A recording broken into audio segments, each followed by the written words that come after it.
Hi everyone, welcome to my channel. आज हम synthetic process का किस प्रकार का इंटरव्यू के लिए तैयारी करते हैं वो प्रोसेस पैरामीटर का बारे में बताने जा रहे हैं।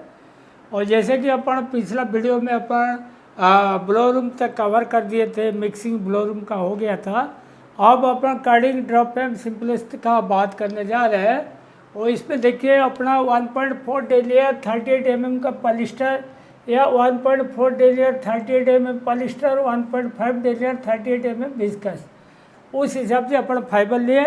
अगर अपन 44 लेते हैं, 51 लेते हैं, उसी हिसाब से गेज भी वाइड करना पड़ेगा, टीएम भी कम करना पड़ेगा।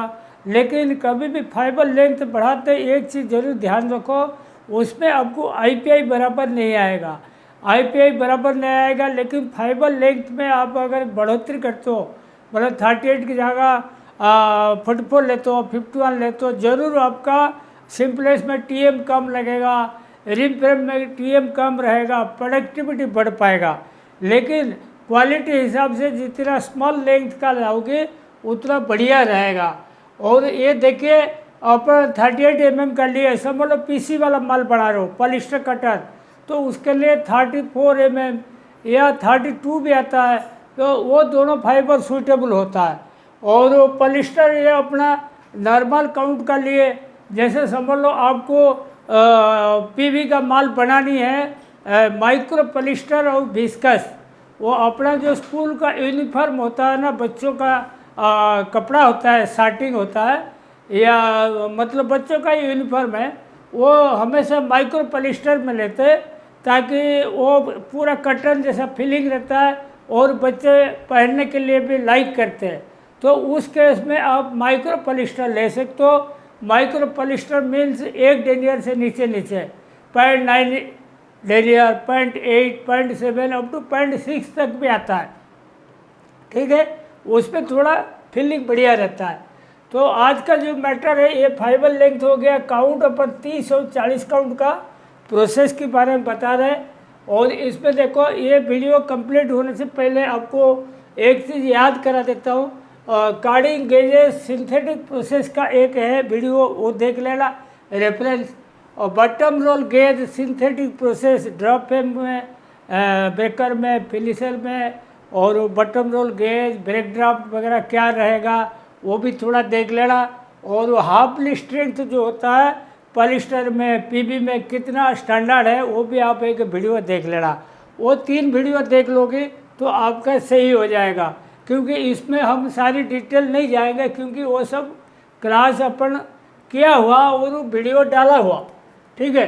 तो कार्डिंग का देखिए, सिलेंडर स्पीड में अपन ग्रे में 550 ले सकते हैं और डायल में 450 ले सकते हैं। आपके मन में एक क्वेश्चन आता होगा, सर हम ग्रे में ज़्यादा डायल में क्यों कम लेते हैं? तो डायल में इसीलिए कम लेते हैं, डायल में फाइबर जैसे डाई होता है ना, केमिकल ट्रीटमेंट होता है, उसमें क्या होता है स्ट्रेंथ कम हो जाता है। जब स्ट्रेंथ कम हो जाता है इसको कम मार देना पड़ता है, मतलब कम स्पीड में मतलब चलाना पड़ता है, नहीं तो नेब से बन जाएगा। ग्रे में नेब से कम बनता है, डायड में नेब से ज़्यादा बन जाएगा, तो इसीलिए कम स्पीड रखते हैं। लिक्विड स्पीड देखो 1050 ग्रे में रखो और डायड में आप 950 आरपीएम रखो। और फ्लैट स्पीड देखो 240 रखो और 280 डायड में रखो। डिलीवर स्पीड 150 रखो और डायड में 125 रखो। आपको एक चीज़ बता दूँ, ये इसमें मैंने ब्लेंड वगैरह कुछ बताया नहीं डायड में या ग्रे में। आप ये समझ लो अगर डायड में आपके डाइंग का डेप्थ ज़्यादा है, मतलब डाई परसेंटेज ज़्यादा है, 125 से भी कम रख सकते हो। और अगर डाई परसेंटेज कम है तो इसको 130, 135, 140 तक भी जा सकते हो। तो वो डाई के ऊपर डिपेंड करता है, ये कोई फिक्स वैल्यू नहीं है। अगर डाई आपकी पार्ट कम है तो बढ़ा सकते हो, डाई पार्ट ज़्यादा है तो घटा सकते हो। ब्लोअर ग्रिड बार देखो जो मिनिमम है 1 में रखना, जैसे कि अपन कटन में 3-4 का ग्रिड बार सेटिंग रखते हैं, इसमें मिनिमम रखना, क्योंकि पॉलिस्टर विस्कस में कोई ट्रांसफर रहता नहीं, कभी कभी हल्का फुल्का चिप से आता है, फ्यूज फाइबर आता है, वो सब के लिए 1 ग्रिड बार बहुत है। और लेब सिलेबल देखो 0.25 ग्राम, मतलब अगर 1 ग्राम फाइबर लोगे कार्डिंग ऑयल लोगे तो उसमें ज़्यादा से ज़्यादा 1 नेब्स भी नहीं आएगा। 4 बार चेक करोगे तो 1 कोई मिल जाएगा। तो 0.25 का स्टैंडर्ड है। अगर डायड है तो 1 तक आ सकता है, डायड में 1 तक आ सकता है। ये ओन डायड पॉलिस्टर देखो, यहाँ ओन डायड पॉलिस्टर में इसमें आपको डिपोजिशन नहीं आएगा,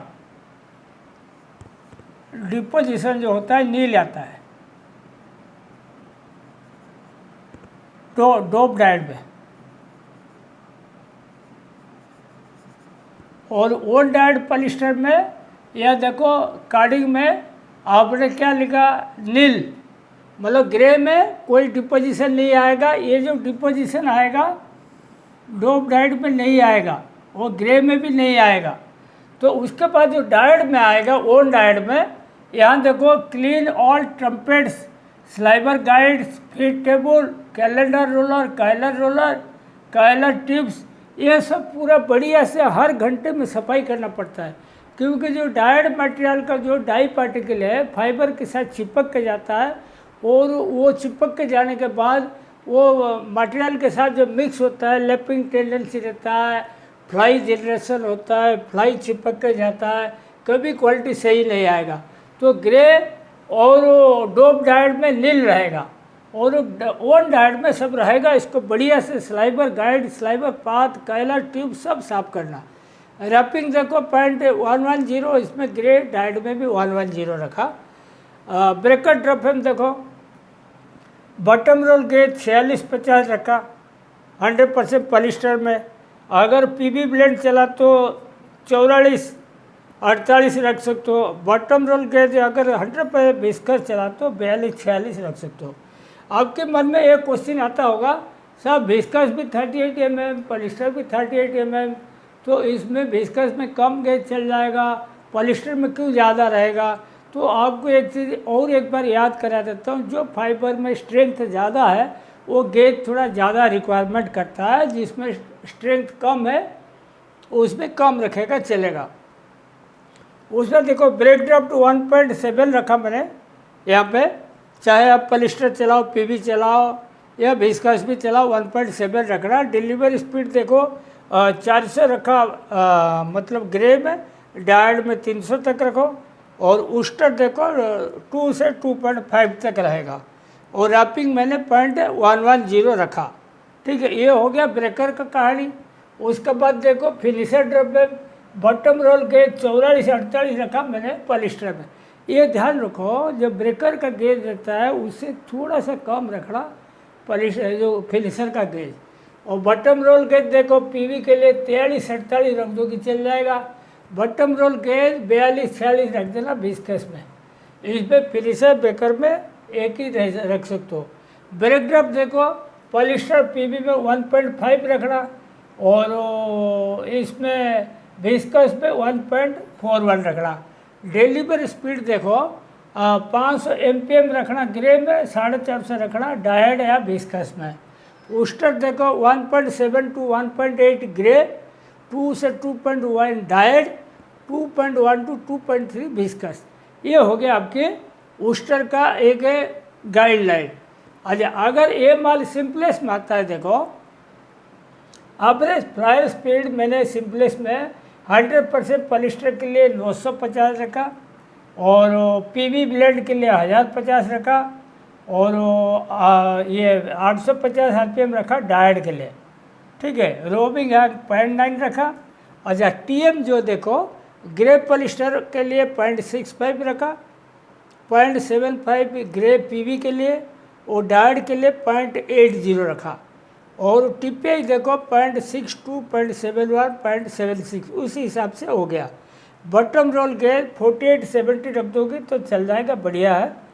ठीक है, उसके बाद देखो ब्रेक ड्राफ्ट 1.14 ग्रे, 1.18 to 1.20 डायड। ठीक है, और स्पेसर 8.5 mm रखना। उस्टर वैल्यू 3 से 3.25 ग्रे में, 3.25 से 3.5 डायड। ये हो गया उस्टर वैल्यू।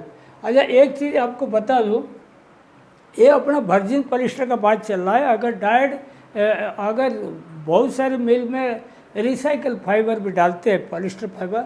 जब रिसाइकल फाइबर डालते हैं, देखो सिलेंडर स्पीड 600 करना पड़ेगा, लिक्विड स्पीड 1100-1200 करना पड़ेगा, ठीक है, यहाँ बढ़ानी पड़ेगी। बॉटम रोल गेज और वाइड करना पड़ेगा।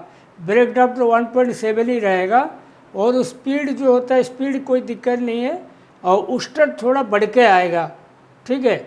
और उसके बाद देखो गेज यहाँ पे बॉटम रोल गेज ज़्यादा रखना पड़ेगा। ब्रेक ड्राफ्ट 1.51 1.41 लिखा, तो यहाँ पर 1.51 की ज़्यादा 1.71 ही रखना पड़ेगा।